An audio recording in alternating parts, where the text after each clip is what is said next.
Hello and welcome to today's webinar on everything you need to know about observability. I'm Jacob Lukowitz, online editor at SD Times. Before we get started, I have a couple of quick housekeeping announcements. First, this webinar will be recorded and available on demand through the sdtimes.com website in about 24 hours after the event. Secondly, if at any time you have any questions about or during the presentation, you may submit them using the Control Panel's question tab. In today's webinar, we'll hear how observability helps developers understand multi-layered architectures, what's slow, what's broken, and what needs to be done to improve performance. Here to discuss this further is Daniel Spoonhauer. Spoons is a co-founder and the CTO of LightStep, where he's building performance management tools for modern software systems. Previously, Spoons spent almost 6 years at Google, where he worked on developer tools as part of both Google's internal infrastructure and cloud platform teams. He has published papers on the performance of parallel programs, garbage collection, and real-time programming. He has a PhD in programming languages from Carnegie Mellon University, but says he still hasn't found one yet that he loves. Now, to get things started, I will throw it over to you, Spoons. Jacob, thanks everybody for attending. Welcome. As Jacob said, I'm the CTO and one of the co-founders at LightStep. And just, a couple other things about myself. I was at Google and I spent some time as a programming language researcher. Really, I'm here because I love building software and especially I love building tools to help other software developers, both as they build that software and helping them understand what they've built. And that's part of the reason I'm at LightStep. LightStep is a complete observability solution for deep systems. We're going to talk a bunch about both observability and deep systems. But for now, I just wanted to let you all know that I'm really proud to work on and use a tool like LightStep. Whether we're deploying a new release, answering a page at 3 a.m., or planning some performance optimization work, we look to LightStep to help us understand what's happening and why. You don't have to take my word for it, though. Our customers are saying it too. At Under Armour, they use LightStep to achieve 100% system visibility. For them, a big part of that is taking the fear out of on-call. If you're afraid to be on call, if you're afraid to push new code, that's going to have a big impact on your organization and the work that you do. And LightStep does that by providing context to allow them to quickly pinpoint what's causing issues so that they can be confident when they push code or when they get paid that they're going to be able to find the answer. So for today, my hope is that you all can walk away with answers to these 3 questions. What is observability? First of all, there's a lot of confusion, I think, about that, and a lot of different definitions going around. Why do you need it? And then once you've got it, what can you really do with it? So with that, let's get started. So before I dive into how you can use it, we probably should settle on what we mean by observability. So let's talk about some definitions. So I'm going to first present the one that I want you to walk away with, and I'll give a couple of others as well. But to me, observability is the ability to navigate from effect to cause. So just to take a couple of concrete examples. So, say you see a spike in errors for your application, being able to figure out that that was caused by some misconfiguration that was pushed out earlier today. Maybe you're seeing increased latency. That could be caused by something inside your service, or maybe it's caused by a new behavior of one of your customers or a set of your customers or users. Or maybe you're just getting user complaints, and that might be from your end users, or it might be from someone else in your organization that depends on your service. And maybe the cause of that actually had nothing to do with your service itself, but was some dependency of yours that changed. So some upstream service was deployed, and that had a negative impact on your service's performance. I think what's notable about all of these is that these examples it's difficult and maybe even impossible to discover these kinds of things outside of production, right? So maybe configuration just looks different in production. You're not getting real user traffic in your staging environment, and this particular combination of your service version, your dependency service versions might not happen anywhere else outside of production. So being able to understand and navigate from effect to cause in a production environment is really important. So why didn't I say cause and effect? That's probably the way most people say it. But I want to emphasize here that we're trying to understand in a software application, you're almost always going from the effect to the cause, right? Like if you knew the cause, you wouldn't need a tool to help you do that. So really starting from the effect and going from there. So the term observability actually comes from control theory originally. So think about factories or chemical distillation processes or something like that.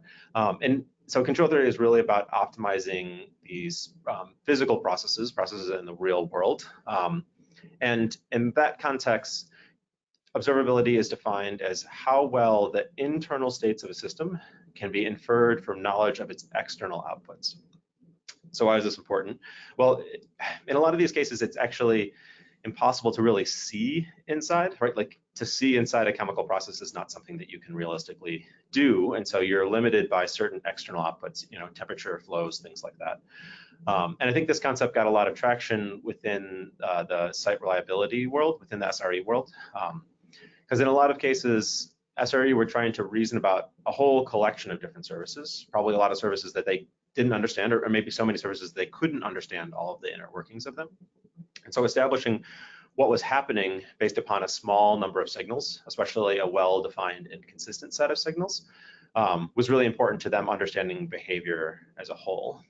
But I mean, besides for being a little bit, I don't know, a little bit abstract in a sense, I also kind of always had this question of like, what's the difference in a software system between an external output and an internal state, right? Like you can always add a new metric. You can always add some more logging. So things that were internal states can pretty easily become external outputs, unlike in a physical system where those things are much more rigidly defined. So I don't know, like I said, it's always seemed a bit abstract to me. Another definition of observability that you've probably heard is the 3 pillars of observability. That is, observability is metrics, logs, and traces. And the origins of this, I think, mostly come from a couple of SRE groups, I think mostly at Google and at Twitter, who were trying to put together a set of best practices for their organizations. So really trying to guide their organizations, and those software systems were changing a lot and were different than the software systems that had been built before. So they felt like they needed a new set of tools, or at least a different combination of tools. And so really the story here is, you know, from a best practice point of view, how do you know when something has gone wrong? Well, you use metrics. What happened? Well, go look at some logs. And if that didn't work, then I guess we got traces too. And I joke about that, but really the workflow was set up to be like these very separate things. And even today, if you see these things kind of in the wild, they're often presented as, you know, 3 different tools, 3 different tabs that you have open. And the trick there is, you know, when you need to switch between those, you lose context, right? And so, you know, why, you know, are they bad? No, like these things are good. They're just not, in my mind, the 3 pillars of observability. They're really the 3 pillars of telemetry. That is metrics, logs, and traces. These are 3 great data sources. Everyone should have them. They each have their own benefits to using them, but they each come with their own flaws as well. And I'm not really going to have time to get deeply into that. I can say a few more words, but if you really want to understand more, you can see this talk that one of my co-founders gave called 3 Pillars, 0 Answers. Really, the trick is, you know, metrics, you're going to hit some sort of cardinality wall at some point. Whether it's logs, it's going to be data volume, and maybe traces are not providing enough information for what you need. And when you hit one of those obstacles, that's going to cause a break in your workflow. You're going to lose context, you're going to have to switch, and you're probably going to have to start over to some extent. And, you know, like we're talking about, you know, if you're trying to answer a page at 3 a.m. or something like that, that time is pretty important. So another way that observability is used sometimes is actually just in contrast to monitoring. So that is a way of distinguishing newer tools and practices from, I don't know if I want to say more traditional, but the, you know, kind of the last generation of tools. And in this context, monitoring is sometimes, you know, described as, you know, measuring the right things, having the right dashboards to prove it. And then in contrast, observability becomes not only about measuring the right things, but determining which of those matter, and then using them to understand the root causes. And in fact, as software architectures have shifted, as folks at Google and Twitter and other places sort of found out, traditional monitoring tools couldn't keep up with the number of metrics, with the volume of logs, things like that. But I think the thing that this misses a little bit is that even if your monitoring system can measure everything, there's this idea that you could somehow manually enumerate every possible cause, and then eventually you'd find the problem. But the thing is that there's just way too many causes, right? There's just hundreds, thousands, there's millions of things. We have in our metric system, millions of different things that we're monitoring at LightStep, and to try and enumerate those is just crazy, right? So in my mind, observability is really both about having the right data and the tools to really understand that data, right? And so again, the way I think of it, observability is the ability to navigate from effect to cause, doing that in a production system, while using data from metrics, logs, and traces, and unifying them to provide a seamless workflow, right? It shouldn't matter whether a particular piece of data came in the form of a metric or form of a log. If it's the evidence that you need to understand what's going on, then that's what you need to see right now. Okay, so what changed exactly? I said software systems changed. Why do we need observability in this way? Well, it comes down to scale, right? I talk a lot about scale. I'm sure you all do too, about scaling with more users, scaling more data, scaling ourselves. But I want to call out two very different kinds of scaling. I'm going to do this sort of by way of example. So first, this is a small body of water. And if you keep adding water, you go from a puddle to a pond to a lake to an ocean. And it gets bigger. This is what I mean by scaling wide. But even though the ocean is a lot bigger, solutions to sort of problems, if you want to think about it in this space, scale in the same way, right? Like you just need a bigger boat, right? I want to contrast that with another example. So this is a village. It's an organization of people, their homes, their work, their lives. And this is a city. This is what I mean by scaling deep. The point is that a city is not just a bigger village, it's a different thing, right? It's not just the size it's changing, but there's a whole new structure that didn't exist before. And the way that you navigate a village is totally different than the way you would navigate a city, right? So the way that you gather information, the way you find someone, it doesn't just require more time, but totally different tools, right? In a village, you just go walk up and you could probably ask about someone. It doesn't make any sense to do that in a city. Before I kind of talk more about what it might look like in a software system, what does a deep system sound like? Well, it might sound like this. Someone saying, I'm going to wait for the node to restart and hope that solves everything. It might sound like someone saying, where's Alex? I'm dealing with a P0 and they're the only one that can debug this. Or it might sound like someone saying, that was on a dashboard, but I can't find it. These are all the sounds of uncertainty, of a lack of knowledge about how the application as a whole works, and a lack of information about how and why the system is behaving the way it is. So what's happening to you and your team? How do you feel, right? Like this is where we talk about things like fear and uncertainty, a lack of confidence, and those are really signs in a way that you have a deep system before you even look at the code or anything like that itself. So if I was going to draw a picture of software scaling wide, probably looks something like this. And this is sort of the embarrassingly parallel cases. You can think about caching services, trivial map reduces, things like that. And a lot of software systems used to look like this, but and that really meant adding a new VM if you need to scale up, things like that. But solving problems here was really about maybe measuring performance of the load balancer and just being able to figure out which host had the problem, and then going and SSHing in and grepping through some logs, and then you found the answer. In a deep system, I think you just need different tools. So this is really, I think, where we're headed. When we started working on tracing at Google, I was able to click through, and the nesting of these systems went sometimes 20 or more layers deep. And I don't want to say that you need 20 layers of systems to feel the pain associated with deep systems. I think even 3 or 4 is probably enough. But the thing here is really like that with the depth that you get this sort of fan out, right? So if you're thinking about yourself as a surface at the top, you really depend on not just one layer below you, but all of these layers below you. And you might not be able to understand even what all of those are because you depend on all the intermediaries to make decisions about, you know, what services to use, when to call them, things like that.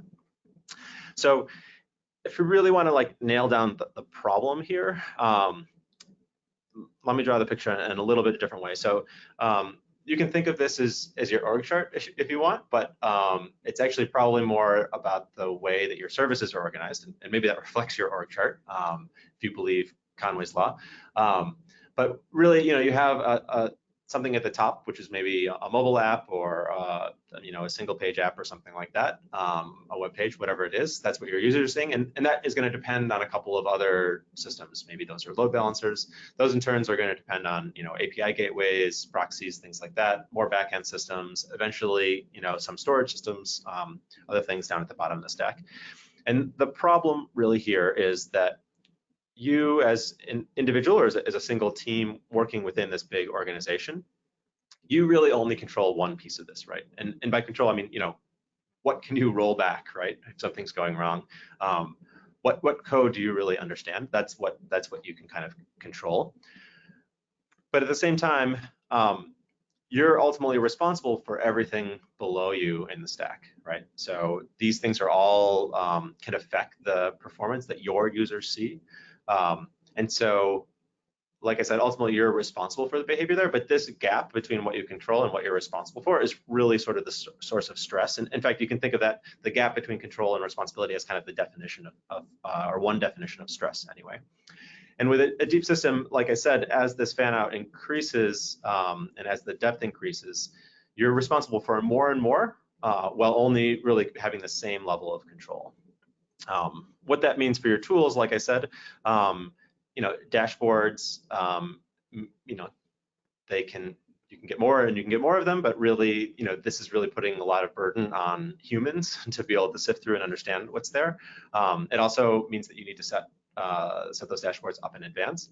And I think, you know, the worst part of dashboards, the really kind of pernicious component to it is that many people, you know, joining a team start to believe dashboards as the truth, right? That if it's not in the dashboard, then it must not be important. And therefore, if a problem can't be explained by what's in a dashboard, then it just can't be explained.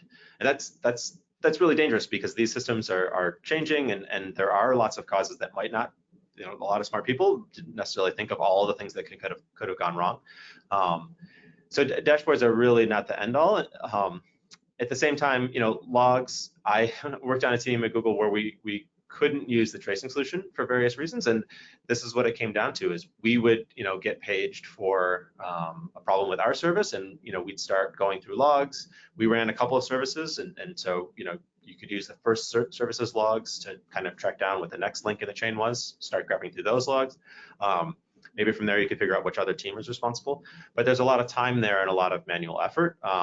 And you're really using humans to process information, which seems kind of crazy as a software developer. And at the same time, I mean, logs can be pretty expensive. You know, you would love to encourage, you know, others on your team to log as much as possible, but realistically, that comes at a price, and there's going to be a limit to what you can pay for to do that. So, you know, the consequences, like, you know, you spend more time responding to incidents, you know, you spend more time trying to understand what's going on with your latest release. It's tough from an engineer's point of view because really, you know, most engineers are motivated by, you know, writing code, right? And grabbing through logs is not the same as writing code. As your organization grows, or even as you know, as it ages, there's going to be some knowledge that's not written down, and it's going to be hard to keep even the things that you have written down in sync with the software as it evolves, and so you'll end up with this reliance on sort of tribal knowledge, and of course, you know, this can impact your business in lots of ways, you know, through reputation and revenue and things like that. Okay, so deep systems matter. I think, you know, deep systems are there in a lot of places. And here's kind of the bad news. Your application is getting deeper. And to kind of talk about why this is, we have to talk about stacks, but unfortunately not that kind of stack, about software stacks. And I'm not talking about whether you're a Python shop or you're using Java. Really, I'm kind of talking about how the software that you and your team fits together with software developed by the rest of your organization or by others outside of your organization. So, if your org has already migrated or even started to migrate to microservices, then I'm sure you know what I'm talking about. Your team and your services are just a cog in this giant machine, and maybe you have a diagram like this that sort of tells you how your services fit in that machine. Maybe you're already building on Kubernetes or you're using Lambda. But here's the thing, like, even if you're not doing these things, like, no one builds and deploys software in isolation anymore, right? So even if you're not building on the latest version of Kubernetes or using serverless, chances are you still have a deep system. That is, there's still software that you didn't write and you probably don't control that you depend on, right? And that could be for a lot of reasons besides these ones here. It could just be because you're building on the cloud, right? Like you're using some hosted storage system, and as much as that has a wonderful SLA, like the performance of that thing is going to vary dynamically over time in ways that you can't control. It might be because you either deployed or you're using a managed open source software solution as part of your production system. Again, there's a depth here that is sort of beyond what you otherwise can control. And it might just be because you're using some third-party APIs to build part of your application, right? Like, no one builds software in isolation anymore. That'd be crazy, right? Like, you should use a third-party messaging service, a third-party like mapping service, whatever it is. The point is that all of these things lead to distinct layers of distinct ownership, right? Back to this pyramid. And you might be the service on the top. You could also be this service in the middle. It doesn't matter. In fact, it might actually be worse for you in the middle, in that you're kind of caught between a rock and a hard place. But you and your organization have created these interdependent components, and you need something to help you understand that interdependence. And that's really, to me, that's the heart of what observability means. Okay, so let's talk about observability in action. If you're not working on deep systems, I'm sure, I guarantee you will be soon. So let's take a sort of more pragmatic view of observability and see what it can do for us. To me, really, like, it's about the use cases. If you have an effective observability system, you can see that in how your team works, right? Now, of course, it doesn't affect everything you do. I'm not talking about code review. I'm not talking about testing, but thinking about deployments, like every team does deployments. That's sort of, this is it. This is how you get your hard work out into the real world. Every team that I worked on anyway has an on-call response and has on-call incidents to respond to. I wish there weren't incidents, but there are. That's part of the dealing with the uncertainty of software in the real world. And you also want to be able to make sure that when you have the time to step back and think about how to improve performance or maybe reduce cost, that you're doing that in an effective way, right? There used to be teams at Google that would, go off and plan months of work to perform, to improve performance on their subset of the way Google search worked. But it turned out that they weren't the bottleneck. So it didn't matter how much time they put into it. It was never going to improve the user's experience.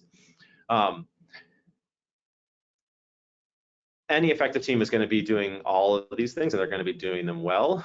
So to me, thinking about the measure of success for observability is really how well is your team handling and performing in use cases like these. So I want to walk through one of these in a bit more detail and talk about deployments. Again, this is something you're probably doing, or at least hoping to do every week, maybe even every day. And when you do a deployment, you need to understand whether or not it worked. Obviously, I hope.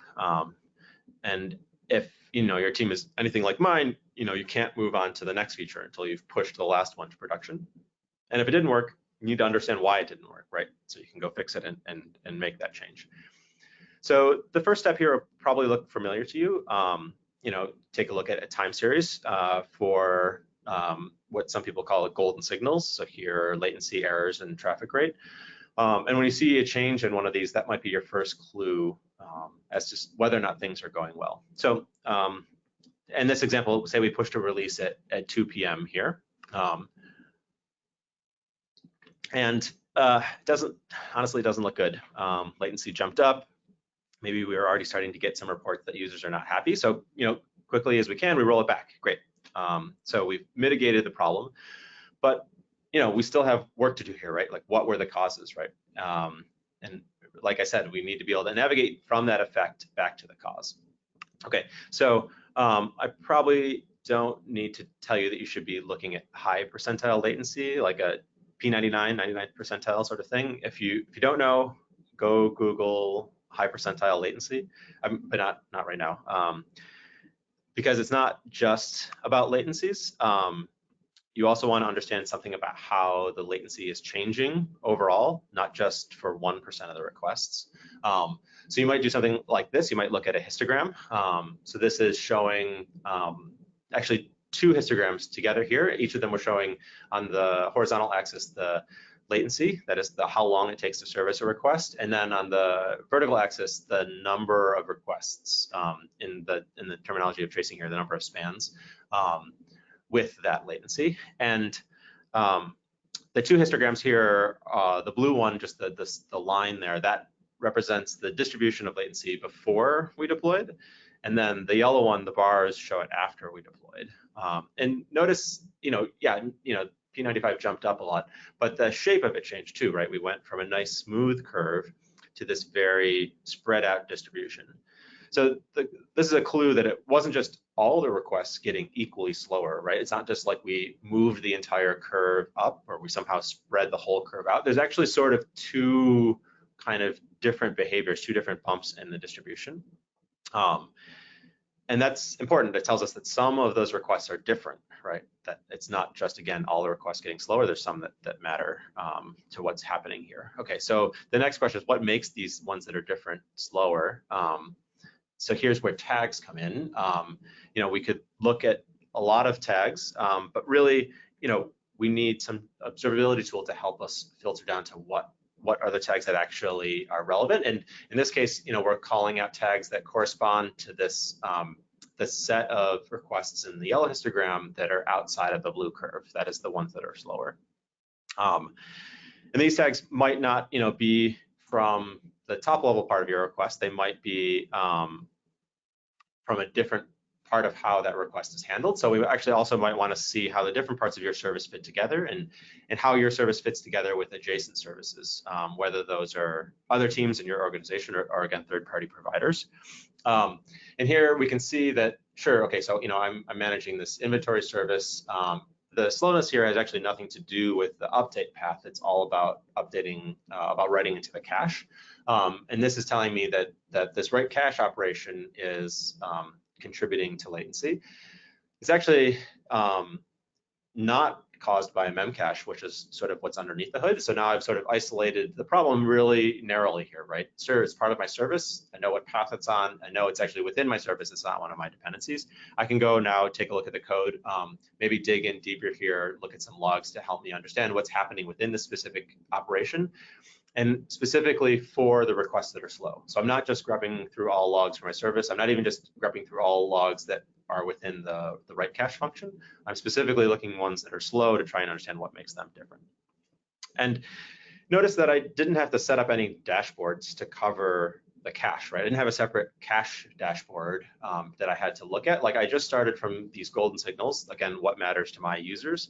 And I was able to navigate from there to what the cause was that was creating a change in that. So just thinking about changes, like, stepping back, some changes are internal to your service, right? Like, I rolled out a new one, a new version of the service, and that could be the cause of a change. But sometimes the cause of changes could be external, right? So your users could be doing something different, right? Say there's event happening in the real world, and your users are searching for something related to that event. Maybe you just got a bunch of publicity and you have a bunch more users that you didn't have before. Changes can also be driven by the infrastructure itself. So you could be, your service could be competing for resources with other services. So that could be, you're sharing a host. It could be you're sharing a database table or a lock in a database. And so there's really, maybe nothing about your service that you can change to improve things, but something from a neighboring service.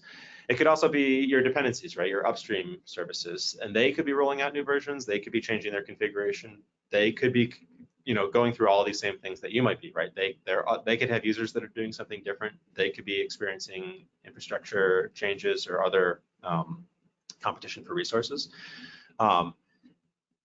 All these different kinds of causes are things you should think about, when you're thinking about metrics and tags and logs and traces and things like that. Again, all these kinds of telemetry can be valuable. Thinking about how to explain variation in performance through those is really important. So you don't have to know in advance that your cache is going to be the problem, but hey, maybe add a tag that says whether or not this request was a cache hit or not, because that's something that might be important to understanding performance. So stepping, back to the use cases that I was talking about. So, I talked a bit through deployments, and thinking about what is a successful deployment for your team, and using that as a measure of success of your observability tool. So, for deployments that might be more confident releases, maybe you can even release more often. That's a great measure. For on-call response, how long does it take you to mitigate a problem? How long does it take you to understand what the real problem, the underlying causes were? Can you even catch outages before they occur? All great measures of success for an observability tool. And then for performance optimization, how can we make sure that when we are doing proactive work to improve or understand performance, that we're using our time in the best way possible, right? Focusing on the places where that time is going to have the biggest impact, the biggest impact to user experience, or like I mentioned before, maybe you're thinking more about costs than you are about user experience. So again, to me, whether or not you have a great metrics tool or not, to me, that's sort of, you put the solution first rather than really focusing on the problem here. The problem is how can your team work more effectively? How can you measure that? And then using that to define success for your observability tools as well. So going from effect to cause across services, across dependencies, and then just to kind of understand how this all fits together, the right observability solution is really going to be allow you to something to see across these layers, even across layers that you're not in control of, at least so you can find the right team and tell them to roll back or whatever they need to do. To be able to quickly pinpoint the causes of regressions, build confidence in your team, move more quickly. You think about bringing new people onto your team, thinking about bringing new people onto an incident. How can you get them up to speed quickly? Or how your team handles things like an operational review. Another example of how we've been able at LightStep to affect our customers' organizations is, at Twilio, they were really focused on incident response, and taking a more holistic approach to observability can really have dramatic effects. I'm not talking about a 5% improvement or a 10% reduction in cost, right? At Twilio, they reduced MTTR, mean time to resolution, by 92%, right? That means that outages which were previously spanned hours were now being resolved in minutes. So how do we make this work at LightStep? Is there some magic here? I mean, the answer is no, there's no magic. It's just software, and it's just data, right? What makes LightStep different is that we're able to ingest all of the data, all the metrics, all the tags, all the logs, all the traces. And even for our largest customers who are handling millions of requests every second. So let me just maybe just give you a little bit of a inkling about how this is even possible. This is maybe a picture of your application. Might be 100 microservices, might be 10, or maybe it's just a mobile app, a monolith, and a handful of cloud functions. Whatever it is, enough pieces that you as an individual can't fit it all in your head. To ingest all of the data coming from this, we built a component that we call Satellite. For our bigger customers, they run this on-prem, but you don't need to. And the point is that satellites ingest all this telemetry. I think there's a meme for that or something. And the satellites then coordinate with the rest of the LightStep's analytics engine. First by aggregating and filtering data. There's a lot of data there. It's not all equally valuable. Some of it's more important than others. But the satellites also respond to requests from the analytics engine. So this happens, for example, when a new deployment is detected or another anomaly occurs. So that is when LightStep detects a change in your application, it adapts the way that it aggregates and filters the telemetry. And this is really what makes the kind of workflows that I've described possible, right? So some of the features that LightStep offers: automatic deployment and regression detection, automatic system and service diagrams, real-time and historical root cause analysis correlations, where we can show you, not only what's changed, but why. And, we can integrate this with various other systems that you're using, whether that's PagerDuty, Slack, whatever it is. Like, we can tell you when things happen so that you don't have to be sitting staring at a dashboard. It's easy to get set up. We work with a project called OpenTelemetry to extract that data from your application, and there's no cardinality limitations, right? This is really a feature of the way that we've built out this data ingestion pipeline. Again, you don't need to believe me. Check us out on Twitter. People say nice things about us. And maybe if you want to go and play with LightStep, you can do that today. You can start, 5 minutes from now, start sending data to it if you want. But even if you don't do that, if you're the kind of person that learns by doing, we've built this really cool sandbox environment where you can play with LightStep, right? So we've kind of built out a series of challenges. You can explore LightStep and use it to solve those challenges. I think it's a really great way to understand what observability, what can be possible with observability. And I can walk through some of the use cases I've described here. So I think with that, I wanted to thank everybody, and we can pause and take some questions. Okay, great. I would now like to open up the webinar to any questions. Looks like we have some questions coming in already. One attendee is interested in finding out more examples of deep systems. Yeah. So, I don't claim to know all of them or anything like that. Really, the key part of it, I think, ultimately, deep systems are important because they help explain what's happening, right? And I think the key part of deep systems that does that is where you have these layers of distinct ownership, right? So it's easy to talk about microservices as sort of as a typical example of that. It's a really clean way to talk about it, because like the whole point of microservices, every team owns their own services. They're able to deploy. They maybe even use their own tools, their own languages, and things like that. And that's an easy example to talk about, but I think there's a lot of examples where, like I said, you have, very rationally decided to use a managed storage system, whether it's block store, whether it's, DynamoDB, whatever it is. And, you can go read the SLA for those things, and it's going to say something like, 99.9 or 99.9% availability or 5 nines, whatever it is. But like, that's not what you're really using to build your application. Like, you're making an assumption that that thing's going to respond within 50 milliseconds, and it doesn't say anything about 50 milliseconds in the SLA. And that's really where you're in a way responsible. Like, if that thing doesn't respond within 50 milliseconds, like, you're not going to meet your own obligations, your own SLOs, your own service level obligation objectives. So yeah, in terms of other examples, I think a lot about third-party API providers. Again, whether it's storage or messaging or other systems like that. And like I said, it might also be another team in your organization. Maybe you have a team that's responsible for running Kafka. Awesome. I mean, awesome for you, maybe not for them. But that means that they're going to be making changes independently of you, and they're probably not going to be able to test things as well as you might like. And that's really where this kind of gap between responsibility and control comes in. Right. And the next question is, what is the difference between APM and observability? Yeah, that's a good question. So, if I was just writing marketing copy, I probably wouldn't matter. I think the way it matters to all of you, the pain points that both APM and observability are talking about, right, like understanding performance as it affects users, finding the root causes.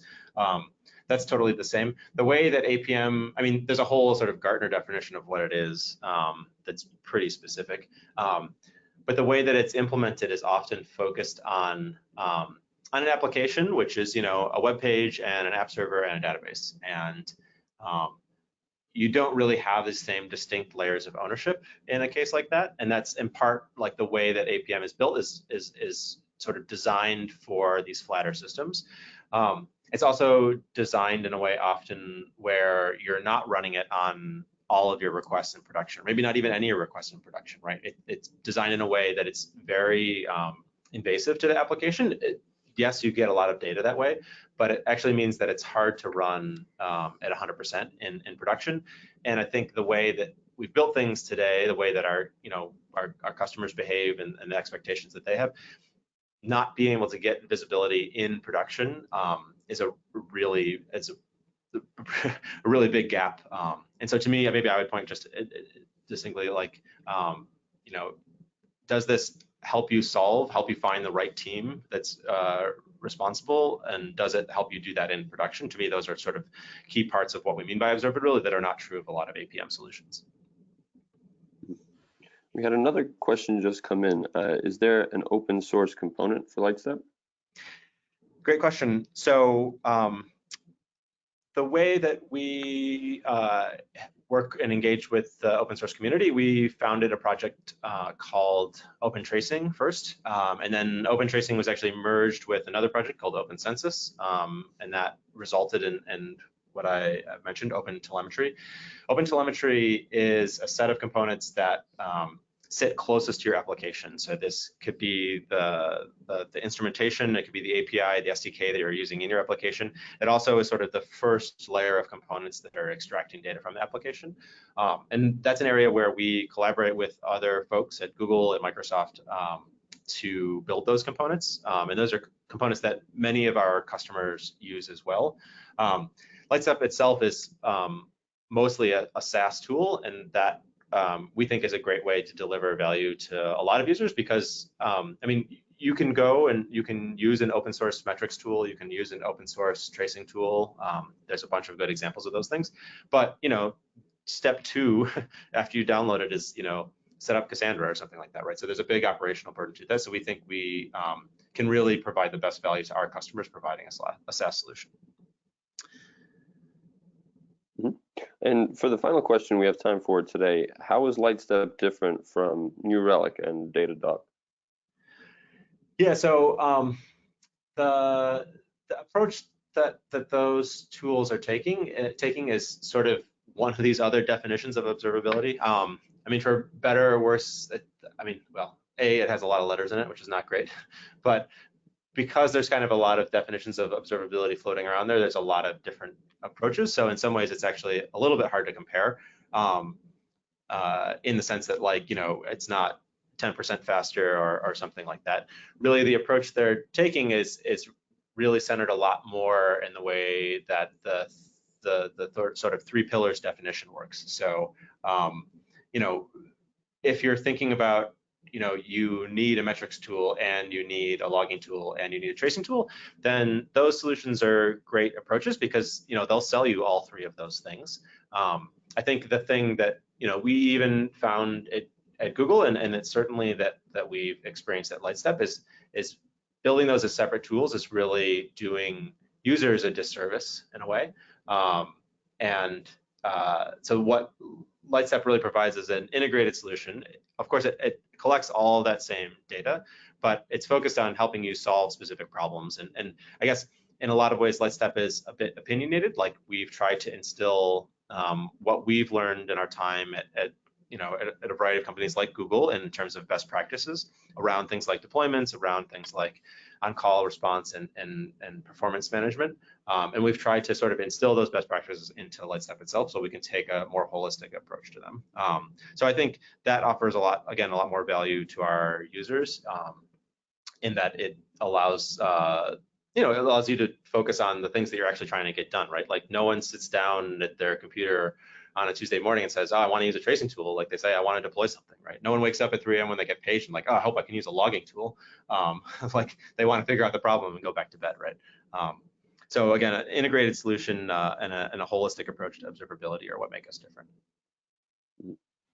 Okay, great. I believe that's all the time we have for today. Before we go, I'd like to quickly throw it back to you if you want to add any final thoughts. No, I just wanted to thank everyone for attending. Happy to, if you think of more questions later, reach out. I'm on Twitter at save_spoons. You can follow what we're doing at LightStep HQ. And like I mentioned, even if you don't think that LightStep's the solution for you today, a great way to learn more about observability and the kind of use cases I described is through our sandbox, which you can find at lightstep.com/play. Thanks. All right, thank you, Spoons, for a great presentation. Again, that was Daniel Spoonhauer, co-founder and CTO of LightStep. I'd also like to thank LightStep for sponsoring today's webinar, as well as the attendees for joining us today. Until next time, I'm Jacob Lukowitz.